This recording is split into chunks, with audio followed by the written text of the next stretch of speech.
चलिए तो अभी बात करते हैं क्लोरीन की। Cl2 पता ही होगा है ना, बहुत सारे हैलोजेंस में से हम क्लोरीन को ही पढ़ेंगे अच्छे से। तो फंडा क्या है भाई, क्लोरीन का क्या चक्कर रहता है। इसका जो नाम दिया था, सॉरी इसकी जो डिस्कवरी की थी वो की थी शीले ने। शीले उन्होंने कैसे किया था, उन्होंने MnO2 की रिएक्शन करवाई थी विद HCl, ठीक है। और क्या बन गया था, एक तो बन गया था MnCl2, एक बन गया था H2O और एक बन गया था Cl2। अब बैलेंस करना है, ये दो ऑक्सीजन को निकालना पड़ेगा, तो ये 2H2 एंड HCl रखो 4, इस तरह से। एंड इसका जो नाम दिया था, ये इंपॉर्टेंट नहीं है कि किसी ने नाम दिया था, फिर भी याद रख लो। एक भाई साहब है डेवी, या बहन जी भी हो सकती है, इनका पता नहीं चलता इतना। डेवी ने नाम दिया था। क्यों नाम दिया था, किस तरह से नाम दिया था। अब देखो कोई नाम रखा होता है ना याद रखना, उसके पीछे कुछ ना कुछ स्टोरी जरूर होती है। अब हम हर एक की स्टोरी नहीं याद रखेंगे, बट इसको पढ़ रहे हैं, दैट्स व्हाई इसकी स्टोरी थोड़ी सी देख लेते हैं। ये जो क्लोरीन नाम निकला ना, ये निकला क्लोरस से। किससे निकला है, क्लोरस से। अब क्लोरस का मतलब क्या होता है, ग्रीनिश येलो। क्या होता है, ग्रीनिश येलो, और इसका कलर भी ग्रीनिश येलो होता है, दैट्स व्हाई इसका नाम क्लोरस से मिलता जुलता रख दिया गया क्लोरीन, ठीक है। तो जब पहली बार इसको बनाया गया तो ऐसे बनाया था MnO2 plus 4HCl gives MnCl2 2H2O and Cl2। हम इसको कुछ ऐसे भी कर सकते हैं कि MnO2 की रिएक्शन HCl की जगह हम लोग H2SO4 के साथ करवा दें, एंड यहां पे NaCl ले लें, NaCl। तो क्या करना है आपने, देखिए प्रोडक्ट कुछ इस तरह से ही बनेंगे। आपका MnCl2 भी बनेगा, आपका 2H2O भी बनेगा, आपका Cl2 भी बनेगा। बस अब नई चीज देखो क्या बनेगी। Cl देखना कितने लिए, 2 और 2 4 ना, तो NaCl 4 रख लो, ठीक है। अभी Mn की तो कोई वो बात ही नहीं हुई अभी। और एक क्या बनता है, Na 4 है ना, तो यहां पे बन जाता है NaHSO4। क्या बन जाता है, NaHSO4, सोडियम हाइड्रोजन सल्फेट। यहाँ पे सोडियम कितने लिए आपने 4 लिए हैं, तो यहाँ पे भी हम लोग क्या लगा देते हैं, 4 लगा देते हैं। क्लियर होती है, बस यही है। बैलेंस करने में देख लो क्या कुछ रह गया। आपने कितने हाइड्रोजन का यूज किया एक्चुअल में, 4 और 4 8, तो यहाँ पे 4 कर दो, और सब कुछ बैलेंस है। तो दूसरा तरीका ये भी बड़ा फेमस है। और कौन सा तरीका है बनाने का, एक तरीका ये भी है कि आप पोटेशियम परमैंगनेट लो और इसको ट्रीट कर दो HCl के साथ। HCl के साथ ट्रीट करके तो बहुत बार बना सकते हैं, देखो जैसे यहां बना दिया है ना, ऐसे एक बार और जगह भी आएगी। उसके बाद आप क्या करोगे भाई, क्या बनेगा, एक तो आपका MnCl2 बनेगा फिक्स, ठीक है, एक आपका KCl बनेगा। एक्चुअल में याद रखो हमें 2 KCl बनाना है, तो 2 के MnO4 होंगे। अब कितने ऑक्सीजन हो गए, 8 ऑक्सीजन हो गए। 8 ऑक्सीजन को निकालना है, तो 8 ऑक्सीजन को निकालने के लिए क्या करना पड़ेगा, 8 H2O बनेंगे। ऑक्सीजन को निकालने के जनरली यही करते हैं ना, ऑक्सीजन को निकालने के लिए 8 H2O। एंड इसके बाद क्या होगा, यहाँ पे हाइड्रोजन चाहिए हमें 16, तो ये 16 हो गया। अब Cl देखो कितने हो गए आपके पास, 16 Cl, 2 4 16 है ना, या कुछ और भी है क्या, पोटेशियम ठीक है, मैग्नीज भी तो दोगे ना, मैग्नीज को भी 2 कर दो। ये 2 Cl, ये 4 और 2 6, यानी कि आपके पास रह गए 10, तो आप लिख सकते हो 5 Cl। क्लियर, ये भी एक तरीका है। अभी एक बात करते हैं कि इसकी इंडस्ट्रियल प्रिपरेशन कैसे होती है। ये सिर्फ याद रख लो कि हाँ यार ऐसे ऐसे बना सकते हैं। क्वेश्चन कैसे बनेंगे वो तो आपको पता लग ही जाएंगे कि क्वेश्चन कैसे बन रहे हैं। नाम किसने रखा था, डेवी ने, और पहली बार डिस्कवरी किसने की थी, वो की थी शीले ने। किसके साथ रिएक्शन करके, MnO2 की रिएक्शन करी थी विद HCl। क्लियर, आगे बढ़ते हैं। तो एक इसकी होती है इंडस्ट्रियल प्रिपरेशन, उसे बोलते हैं डिएकन्स प्रोसेस। क्या बोलते हैं हम लोग, डिएकन्स प्रोसेस। डिएकन्स प्रोसेस, इसमें क्या होता है कि आप HCl को ट्रीट करते हो विद O2। HCl को ट्रीट करोगे विद किसके साथ भाई, O2 के साथ ट्रीट करना है आपने, इन the presence of CuCl2। CuCl2 यहाँ पे किसका काम करेगा, कैटलिस्ट का काम करेगा। अब देखो आप क्या करोगे, अब 2 ऑक्सीजन है, 2 ऑक्सीजन को निकालने के लिए तो आप क्या करोगे, 2H2 बनाओगे ना, 2 ऑक्सीजन से तो 2H2 ही बनेगी। तो हाइड्रोजन 4 होगी, 4HCl वो निकल गई, 4Cl क्या बन जाएंगे, 2Cl2। इसको याद कर लेना कि HCl को। अब देखो एक और रिएक्शन आ गई जिसमें हम HCl का यूज करेंगे। HCl की रिएक्शन कराई O2 के साथ इन द प्रेजेंस ऑफ CuCl2 और क्या बन गया वो H2O एंड Cl2। एक होते है इलेक्ट्रोलिटिक मेथड या इलेक्ट्रोलाइटिक प्रोसेस, समझते हो ना। इलेक्ट्रोलाइटिक में क्या होता है, आप NaCl लेते हो, नमक लेते हो एंड वाटर, उसका एक्वा सॉल्यूशन लेना है, NaCl एंड वाटर लेना है, इसे बोलते हैं ब्राइन सॉल्यूशन। क्या बोलते हैं, ब्राइन सॉल्यूशन। एंड इसमें से हम इलेक्ट्रिसिटी पास करवा देते हैं, ठीक है। इसमें से हम क्या पास करवा देते हैं, इलेक्ट्रिसिटी। ये होगी एनोड, ये होगी कैथोड, ठीक है। तो जो एनोड है ना, वहां से कौन सी गैस लिबरेट होती है, वहां से कौन सी गैस रिलीज होती है, Cl2, और कैथोड से कौन सी गैस रिलीज होती है, H2। कुछ इस तरह से आपने बस यही याद रखना है। एनसीईआरटी में इतना ही दे रखा है, ज्यादा डीप में जाएंगे नहीं क्योंकि कंफ्यूज होते जा रहे हो जैसे जैसे रिएक्शन बढ़ती जा रही है, आई नो। चलिए तो अभी बात करते हैं इनकी फिजिकल प्रॉपर्टीज की। फिजिकल प्रॉपर्टीज सिंपल है। पहली बात, इसका कलर क्या होता है, ग्रीनिश येलो। कलर कैसा होता है, ग्रीनिश येलो होता है। दूसरी बात करें तो हैवियर या फिर soluble in water, soluble in water, पानी में घुल जाते हैं। एंड हैवियर देन एयर होते हैं। क्लियर होती है बात। अभी पढ़ते हैं इसकी केमिकल प्रॉपर्टीज। चलिए पहले केमिकल प्रॉपर्टीज की बात करते हैं।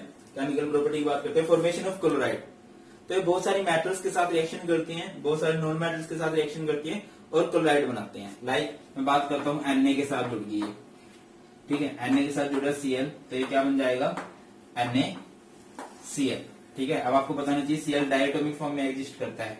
कुछ ऐसे होते हैं ना, ये क्रिस क्रॉस मेथड, +1 होती है, इसकी -1 होती है, ये क्रॉस मल्टीप्लाई, ये NaCl बन गया।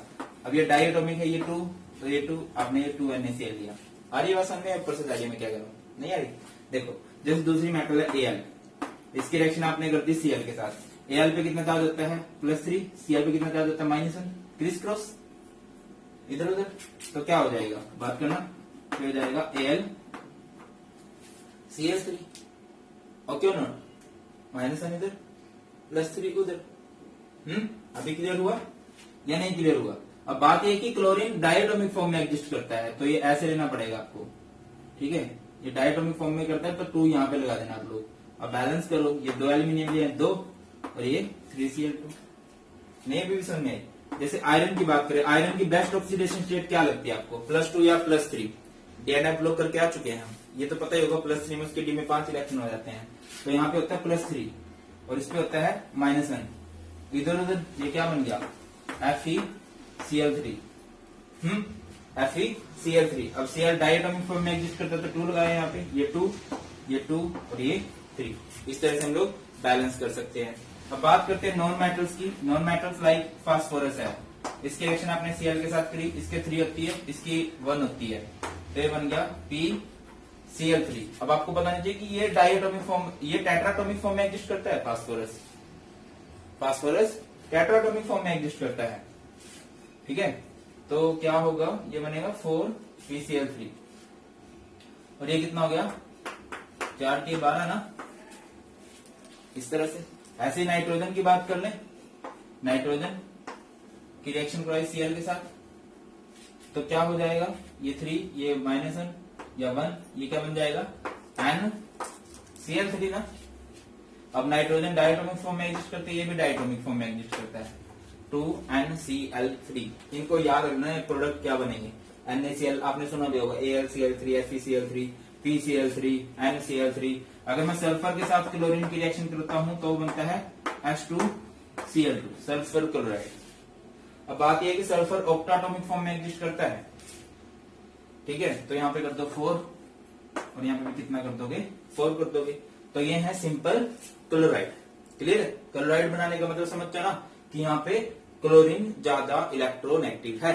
अब बात तो ये है कि नाइट्रोजन भी ज्यादा इलेक्ट्रोनेगेटिव होता है वैसे, ठीक है। तो इन दोनों का जो प्रोडक्ट बनता है ना बड़ा एक्सप्लोसिव बनता है, ठीक है। इलेक्ट्रोनेगेटिविटी दोनों की सेम होती है, बट नाइट्रोजन का साइज स्मॉल होता है, क्लोरीन का साइज बड़ा होता है। दोनों की इलेक्ट्रोनेगेटिविटी 3.0 होती है। चलिए अगला पॉइंट पढ़ते हैं। तो नेक्स्ट प्रॉपर्टी की बात करते हैं, दैट की एफिनिटी फॉर हाइड्रोजन। भाई साहब क्लोरीन जो है ना बहुत ज्यादा प्यार करते हैं हाइड्रोजन से, बहुत ही ज्यादा, हद ज्यादा, मतलब कहीं पे भी दिख जाए जुड़ जाते हैं। लाइक अगर कहीं पे ऐसा है H2 + Cl2 तो जुड़ जाएंगे, क्या बन जाएगा? H2Cl2 नहीं, HCl बन जाता है। अच्छा इस HCl का नाम क्या होगा? अगर मैं लिखूं ये गैसियस है, ये गैसियस है, ये भी गैसियस है, अभी पता लग जाएगा कि इसका नाम क्या होगा। कितने बच्चों को समझ आ जाता है? इसका नाम बता देना, ठीक है। ये आपका क्वेश्चन नंबर ए है। अगली बात करें, मान लो आपके पास ये है H2S हाइड्रोजन सल्फाइड है, तो इसकी रिएक्शन कर दी Cl2 के साथ। तो मैंने बोला ना आपको बहुत प्यार करता है, मतलब हाइड्रोजन को तो खींच लेता है, वहां से बाहर निकाल लेता है। जैसे आपके पास मान लो ये है, ये कोई हाइड्रोकार्बन है C10H16। अच्छा C10H6 कैसे फॉर्मूला बना भाई? डबल+2 होता है, डबल भी होता है, डबल -2 भी होता है, ये तो डबल -4 हो गया। इसका मतलब क्या है कि डबल बॉन्ड भी होगा, ट्रिपल बॉन्ड भी होगा, इससे ज्यादा डबल बॉन्ड भी हो सकते हैं, ऐसे हाइड्रोजन कम हो जाते हैं। तो इसकी रिएक्शन आपने की Cl2 के साथ, तो मैं क्या कह रहा हूं कि निकाल लेता है। अब 16 हाइड्रोजन है ना, तो 16 क्लोरीन चाहिए, तो ये क्या बन जाएगा? 16 HCl एंड प्लस में 10 कार्बन। तो एक चीज और कि बहुत ज्यादा प्यार करता है किससे? हाइड्रोजन से। जहां भी दिखाई देता है बाहर निकाल के उसके साथ क्या बना देता है? HCl। चिपकाओ, फिर आगे बढ़ते हैं। चलिए अभी आगे बढ़ते हैं। तो नेक्स्ट पढ़ते हैं रिएक्शन विद अमोनिया, कि अगर आपने अमोनिया के साथ रिएक्शन कर दी तो क्या होगा। किसकी रिएक्शन की आपने? Cl2 की। किसके साथ रिएक्शन की? अमोनिया के साथ। देखिए डिपेंड करता है कि आपने क्या लिया है। दो प्रोडक्ट बन सकते हैं NH3 + Cl2। पॉसिबल है कि आप अमोनिया का अमाउंट ज्यादा लो, इसको एक्सेस में लो। पॉसिबल है कि आप क्लोरीन को एक्सेस में लो। अगर आप ले रहे हो अमोनिया के एक्सेस में, मतलब अमोनिया तो रहेगा वहां पे, तो ये क्या बन सकता है? ये बन सकता है NH4Cl,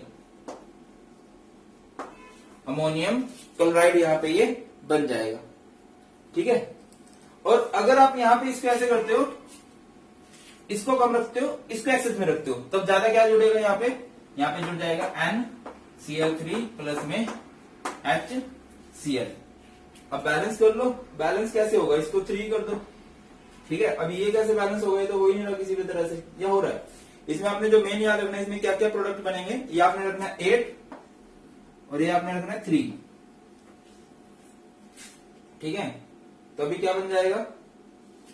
6 6 हो जाएंगे। 8 3 24, 6 4 24 एंड प्लस में आपका प्रोडक्ट बनेगा N2। कंफ्यूजन हो रही है सर, क्या हो रहा है? सिंपल समझो, कुछ नहीं आता, बैलेंस बोलेंस करना कुछ नहीं आता हमें। अगर है अमोनिया ज्यादा तो अमोनिया रहेगा, इवन उसके साथ कोई चीज आके जुड़ेगी, ये बन जाएगा NH4Cl। Cl सिर्फ एक आएगा। और अगर है Cl ज्यादा तो Cl बहुत सारे आएंगे, नाइट्रोजन एक रहेगा। और मैंने आपको अभी बताया जो नाइट्रोजन ट्राइक्लोराइड होता है, ये हाईली क्या होता है? एक्सप्लोसिव होता है, बहुत ही ज्यादा, मतलब विस्फोटक टाइप से होता है। रिपीट कर रहा हूं, अमोनिया ज्यादा लिया तो अमोनियम क्लोराइड बनेगा, और क्लोरीन ज्यादा लिया तो आपका नाइट्रोजन ट्राइक्लोराइड बनेगा। लिख लो इसको। चलिए अगली पढ़ते हैं। तो अभी बात करते हैं reaction with hydrocarbon. Saturated hydrocarbon हो सकते हैं, अनसैचुरेटेड हाइड्रोकार्बन हो सकते हैं। सैचुरेटेड समझते हैं ना, जिसमें क्या होता है? सिर्फ सिंगल बॉन्ड होता है। ऑर्गेनिक केमिस्ट्री में आप देखोगे बहुत, मैंने कहा तो चैप्टर है पूरा।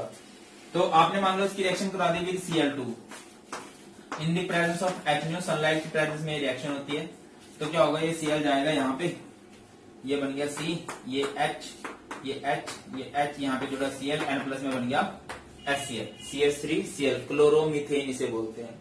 ये था मीथेन। अब अनसैचुरेटेड क्या होता है? जिसमें कार्बन कार्बन के बीच में कैसा बॉन्ड होता है? डबल बॉन्ड होता है, ट्रिपल बॉन्ड भी हो सकता है। तो यहाँ पे H H एच एच। इसकी रिएक्शन आप लोगों ने कर दी किसके साथ? Cl2 के साथ। तो क्या होगा भाई? प्लस का साइन है, ये ऑर्डिनरी टेम्परेचर पे भी हो सकते हैं। और ये जो पाई बॉन्ड होता है ये बड़ा वीक बॉन्ड होता है, बहुत आसानी से टूट जाता है। तो यहाँ पे H H H H और बाकी यहाँ पे क्या लग गया? Cl लग गया। इस तरह से इसको क्या बोलेंगे हम लोग? Dichloro ethane. इसको आप सिंपली ऐसे भी लिख सकते थे। अब देखो तो इसको क्या है ये? C2H4। जब डबल होता है ना हाइड्रोजन, तो आपको समझ जाना चाहिए डबल हाइड्रोजन मीन्स वो अल्कीन है, ठीक है, मतलब डबल बॉन्ड है। तो आप इसमें Cl2 जोड़ोगे तो वो कुछ ऐसे बन जाएगा C2H4 और यहाँ पे Cl2 और यहाँ पे आप सिंपली लिख सकते हो रूम टेम्परेचर। बात क्लियर होती है कि नहीं होती है? बताओ मुश्किल क्या है इसमें? इस H की जगह चला गया Cl, हो गया उधर। ओके, नेक्स्ट पढ़ते हैं रिएक्शन विद अल्कलीज। अल्कली समझते हो ना, वो जो ग्रुप 1 ग्रुप 2 के साथ जब OH लग जाता है। अब देखो कंफ्यूज नहीं होना, बिल्कुल सिंपल रखना है। मैं पता सिंपल कैसे रखना है। ये है आपका NaOH बेस होता है, NaOH बेस होता है, CaOH ट्वाइस बेस होता है। ये स्लेट लाइन बुझा हुआ चूना। अब फोकस करो, अगर ये है कोल्ड एंड डाइल्यूट, बोले तो जिसमें पानी मिला दिया गया हो, डाइल्यूट उसे बोलते हैं ठंडा है, और ये हॉट एंड कंसेंट्रेटेड, तो आपका क्या बनेगा? देखो इन दोनों पे फोकस करें तो देखो जो मेन प्रोडक्ट है वो दोनों में है, ये NaCl भी बनेगा एंड H2 भी बनेगा। ये तो बात होगी कॉमन। अब अनकॉमन क्या है? अगर आपने लिया कोल्ड तो आपका बनेगा NaOCl। ये ऑर्गेनिक में भी काम आएगा, ठीक है। आइडोफॉर्म रिएक्शन होती है, हैलोफॉर्म होती है, कल ही बनाई है मैंने, अगर आपने देखी हो वीडियो। तो इसे बोलते हैं सोडियम हाइपोक्लोराइड। क्या बोलते हैं इसे? Sodium hypochloride. क्लियर है? सोडियम हाइपोक्लोराइड इसे बोलते हैं। एंड अगर आपने इसको हॉट एंड कंसंट्रेटेड लिया तो इसे क्या बनेंगे? यहां पे बनेगा सोडियम क्लोराइड NaClO3। समझ में आ रही मेरी बात? देखो आप किसी के भी साथ, बेस के साथ, अल्कली के साथ जब Cl2 की रिएक्शन कराओगे तो एक तो आपका बनेगा सॉल्ट, बोले तो NaCl, एक आपका बनेगा वाटर H2O। उसके अलावा आपने देखना है कि अगर वो कोल्ड है तो NaOCl, अगर वो हॉट है NaClO3। सेम फंडा भाई साहब के साथ है, CaOH ट्वाइस के साथ। देखो अगर स्लेट लाइन का मतलब क्या होता है? बुझा हुआ चूना, पानी डाला गया है बेसिस में, तो क्या बनेगा? एक तो वाटर बनना चाहिए, वाटर बन रहा है, एक सॉल्ट बनना चाहिए, सॉल्ट बन रहा है CaCl2 कैल्शियम क्लोराइड, और एक क्या बनेगा? Calcium hypochloride. Calcium hypochloride CaOCl है, जैसे NaOCl है ना, ऐसे ही CaOCl, बट ये ट्वाइस, क्योंकि Ca पे 2+ चार्ज होता है, इस पे +1 चार्ज होता है, तो यहाँ पे ये -1 हो जाता है टोटल, यहाँ पे ये टोटल -2 करते हैं। क्लियर है? कंफ्यूजन है? ये है अल्कलीज OH वाले, इनके साथ आपने Cl जोड़ा, वाटर बन रहा है हर एक केस में, सॉल्ट बन रहा है हर एक केस में। अगर ये है कोल्ड तो बनेगा NaOCl, Ca के केस में CaOCl होल ट्वाइस नहीं, CaOCl ट्वाइस, ठीक है। और यहाँ पे क्या बनेगा? अगर आपने हॉट लिया तो NaClO3 सोडियम क्लोराइड। टेंशन मत लो, एक दो बार इसको पढ़ो, अपने आप याद हो जाएगा। ऐसे ही हर एक रिएक्शन को पढ़ना है आप लोगों ने, ठीक है भाई। अगर आपने लिया अमोनिया एक्सेस में तो NH4Cl, अगर आपने लिया क्लोरीन एक्सेस में तो NaCl3। इस तरह से याद हो जाएंगे, क्या मुश्किल है? थोड़ी सी प्रैक्टिस। अब देख के डरोगे तो नहीं चलने वाला भाई, चिपकाओ। आगे बढ़ते हैं, अभी बात करते हैं नेक्स्ट प्रॉपर्टीज की। तो एक सिंपल समझो यार, अगर क्लोरीन वाटर है आपके पास, लाइक ऐसे है Cl2 एंड H2O है, तो थोड़ी देर बाद आप क्या देखते हो कि क्लोरीन का जो येलो कलर है ना वो डिसअपीयर होने लग जाता है, क्योंकि आपको मिक्सचर मिल जाता है किसका? HCl का एंड HOCl का। इस तरह से हाइड्रोजन क्लोराइड एंड हाइपोहलस क्लोराइड। अभी थोड़ी देर बाद और इसको रखोगे ना तो क्या होगा? ये दोबारा से इसके साथ जुड़ जाता है 2HCl एंड यहाँ पे आ जाता है O। तो यही जो O है ना, यही रिस्पॉन्सिबल है क्लोरीन की ऑक्सीडाइजिंग प्रॉपर्टी के लिए। मतलब ये किसका काम करेगा? ऑक्सीडाइजिंग एजेंट का। भैया ऑक्सीजन रिलीज करा तो ऑक्सीजन किसी और के साथ जुड़ेगा ना, तो ऑक्सीडाइजिंग एजेंट का काम करेगा ये। और दूसरा ये किसका काम करता है? ब्लीचिंग एजेंट का। मतलब अगर आपके पास कोई कलर्ड सब्सटेंस है, कोई कलर्ड सब्सटेंस है, तो क्या होगा? वहां पे ये ऑक्सीजन जुड़ेगा और उसको क्या बना देगा? कलरलेस बना देगा। क्या बना देगा भाई? कलरलेस। तो यहां पे हमने लिखा भी है it act as oxidising agent. तो ऑक्सीडाइजिंग एजेंट के रूप में जब ये काम करेगा तो ये क्या कर सकता है? ये कन्वर्ट कर सकता है Fe2 पॉजिटिव को Fe3 पॉजिटिव में। जो मेन बात याद रखने की है, सल्फाइड को SO3 को कन्वर्ट कर सकता है SO4 में।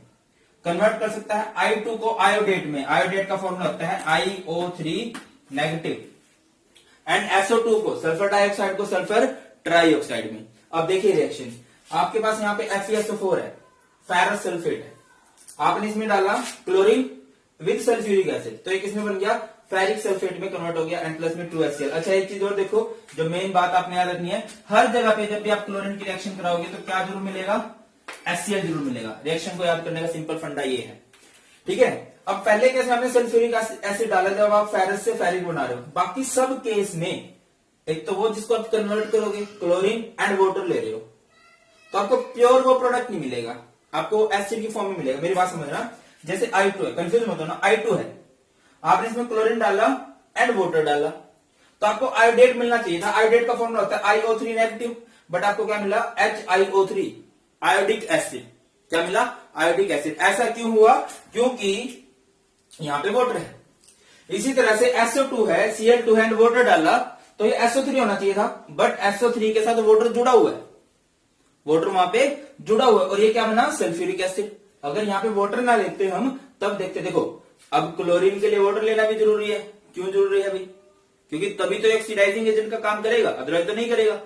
तो ये लिया, तो ये SO2 को वैसे SO3 में कन्वर्ट होना चाहिए, अगर आप आयंस में तोड़ोगे तो वो SO3 में ही निकलेगा। अब यहां से H2 को दूर लेके जाओगे तो वो SO3 है, आयंस नहीं है, SO3 है।